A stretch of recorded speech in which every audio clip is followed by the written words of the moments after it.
my personality changed. They went into full panic. He said, there's a team of people waiting on you. And he said, if you had gotten on that plane, your family would have been dealing with the logistics of getting your body back from China. So I travel a lot. One of the things growing up, not being able to travel, I prayed I wanted to travel. And I noticed when I traveled, a huge amount of pressure would build up in my head. I would have some real bad headaches. Mm-hmm. I guess to make things worse, my personality changed. I'm usually easy to get along, jovial guy. But my wife and kids were telling me that everything just sets you off. You become really upset, easily upset, mean. And I thought, well, maybe it's just getting old. I don't know. Maybe I'm just a grumpy old man. Yeah. But then there were times when I would forget simple things.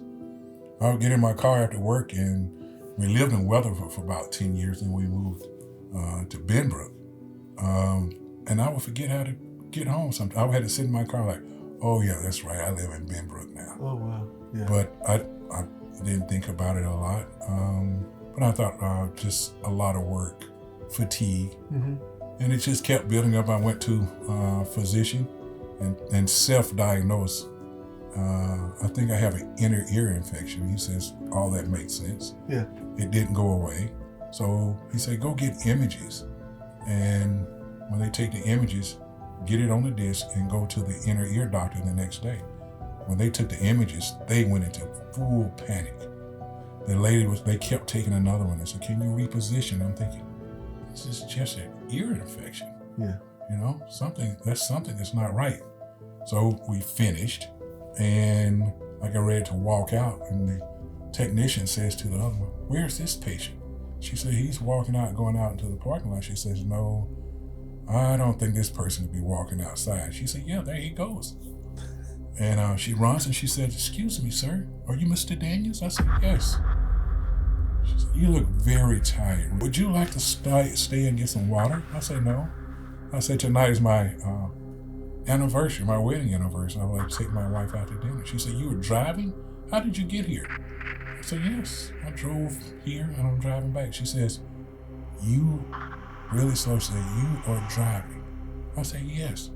I drove myself here and I'm driving myself home. What she was trying to do was delay me because she couldn't tell me what she saw in the images. It had to be a physician. So I get in my car and drive home. My son was there. He wanted a free meal, so he proposes, mm-hmm. Dad, Mom, I will drive you to dinner. I would be your personal chauffeur to dinner. And I'm thinking he was getting a nice meal out of it. Yeah. My daughter was away at church camp. Yeah. So we were on our way to a restaurant. My phone rings, and it's my physician. And he says, in this order, he says, Mr. Daniels? I'm like, yes. He said, well, I don't like, this is Dr. Lewis, I don't like giving this information over the phone, but one, I know you travel a lot, and two, you operate farm equipment. He said, so I have to tell you this over the phone. He said, first, are you driving? And I said, no.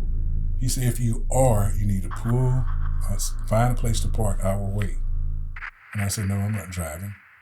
He said, okay, you have a mass on your brain. And he said, and I'm thinking, isn't that enough? He said, you have this tremendous amount of edema, swelling.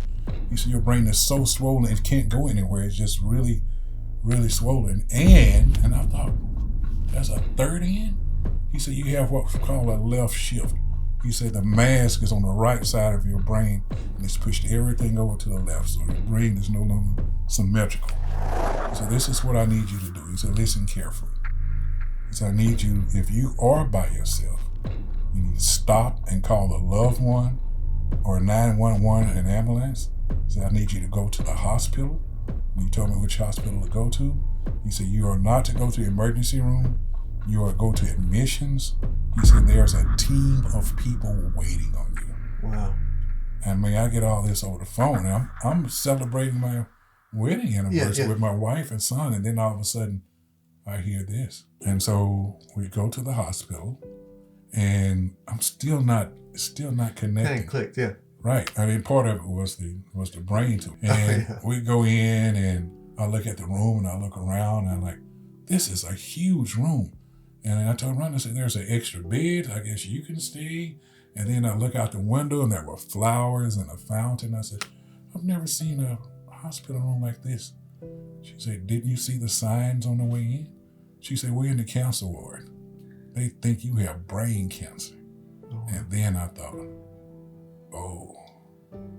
Then every nurse, every doctor that I saw, they start off by saying, Mr. Daniels, we are so sorry this has happened to you. What I didn't know at that point was I was diagnosed as having glial cell cancer, brain cancer. Maybe 7 people out of 100 survive for more than 5 years. It's almost virtually a death sentence. Most people die within 10 months. Then knowing that, I remember sitting in the bed with Rhonda, giving her instructions, what to do when I'm going, you know? Yeah. And I'm thinking, well, I won't see AJ graduate from college. I won't see Indra going to her prom, you know? Yeah. And I thought maybe, well, it's been a good life. That was my first thought. I can't complain. Yeah. And the neurosurgeon comes in. And so at that point, I called every person I know. I've always been connected with good, strong Christian people. And I had everyone I know praying. And my mom has a prayer chain. I didn't call her, but I called my uncle. Yeah. And I called other people and had them pray. And my friend Arthur, who we worked together for 30 years, says, you know, the same God, he went through some health issues. Yeah. And he says the same God that saved me was going to take care of you. And I've always repeated that. That became like my title. I tell other people that the same God. Yeah. And I was thinking to myself, well, I hope so, but this is one that you don't come back from. Yeah. Right. And so the neurosurgeon comes in the next day and he turns on the image and he's like, I understand you're a veterinarian. You want to look at the images? In other words, I want you to see this for yourself. Yeah. And I said, yeah. So he turns it on. You can see it just as clear as day. Yeah. You know, good sized tumor in my brain. And I thought, well, yeah, there it is. But then his face changed, you know? Yeah. And what scripture where the handwriting says countenance, when he saw the hand in the Old Testament writing on the wall, his consciousness changed. Yeah, countenance changed. Yeah, his consciousness changed. Yes. And he was like bright-eyed. And he said, this isn't what they think it is. Wow. He said, your chances for survival are going way, way up. We need to go fast. Yeah. But it went up. And so he did the surgery, and I survived the surgery. I'm laying in the bed, and he comes in, you know, to see how I am post. And I tell him, I said, you know, I'm laying here in the bed, you know, there's tubes and things, and I'm supposed to be in Taiwan. He said, where? I said, like in 2 days, I was to be in Taiwan, China. I was looking forward to the trip. And he said, if you had gotten on that plane, your family would have been dealing with the logistics of getting your body back from China. Oof. You know, that close. This was like when I'm speaking to him, this is just 2 days before I was to go on a trip to China. So what had happened, they had messed the tickets up. I was in Fort Worth, but the same organization had me in Atlanta doing some work there. And they give me a call, say, well, you know, we need you to go to Taiwan. Tickets here. I'm like, this is from Fort Worth. I'm in Atlanta. They're like, it has to be right away.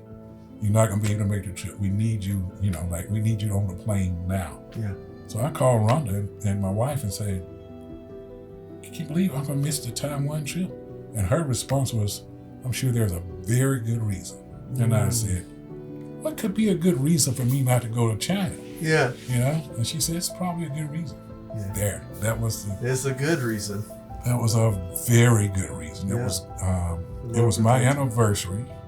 And so Todd, our pastor, visits me in the hospital. He said, you know, Eugene, as much as you travel, this was your anniversary. God knew that you will be home for your anniversary. And he decided, okay, I need to let Eugene know that he needs to take care of this. Yeah. Yeah.